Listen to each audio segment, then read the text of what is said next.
కేరళలో యూడీఎఫ్ విజయం రాహుల్ గాంధీ నాయకత్వానికి నిదర్శనమని, సెక్యులర్ రాజ్య స్థాపనకు కేరళ ఓటర్లు బలమైన పునాది వేశారని ఏపీపీసీసీ ఉపాధ్యక్షుడు కొలనుకొండ శివాజీ హర్షం వ్యక్తం చేశారు.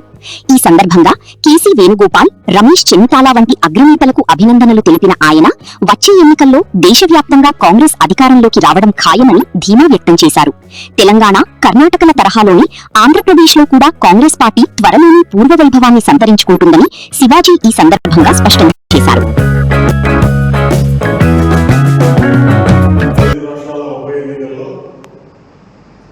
కాంగ్రెస్ పార్టీ జాతీయ నాయకత్వం, కేరళ ప్రదేశ్ కాంగ్రెస్ కమిటీ నాయకత్వం ఉమ్మడిగా అక్కడ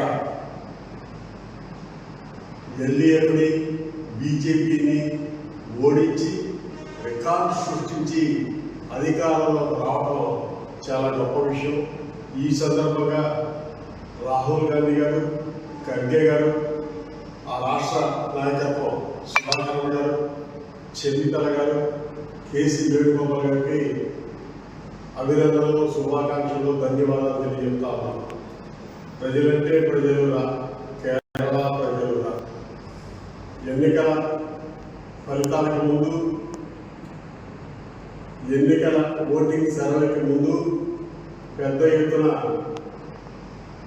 33% మహిళా రిజర్వేషన్ అని చెప్పి వీళ్ళకి బలం లేదని తెలిసినా కూడా దాన్ని సభలో ప్రవేశపెట్టి ఓడిపోయి, ఇదిగో కాంగ్రెస్ అడ్డుకుంది అని చెప్పి, కాంగ్రెస్ కూటమి అడ్డుకుంది అని చెప్పి మహిళలని నమ్మించి వాళ్ళు మమ్మల్ని దోగ దెబ్బ తీయడం జరిగింది.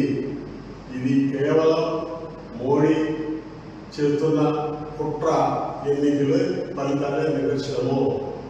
తమిళనాడు, పశ్చిమ బెంగాల్లో కూడా మహిళకి కాంగ్రెస్ వ్యతిరేకం చూసారా, 33% మహిళా రిజర్వేషన్ బిల్లుని అడ్డుకున్నారని చెప్పి వాళ్ళు దానిని రాజకీయంగా ఉపయోగించుకొని ఈ 2 రాష్ట్రాల్లో అధికారంలోకి రావడం జరిగింది.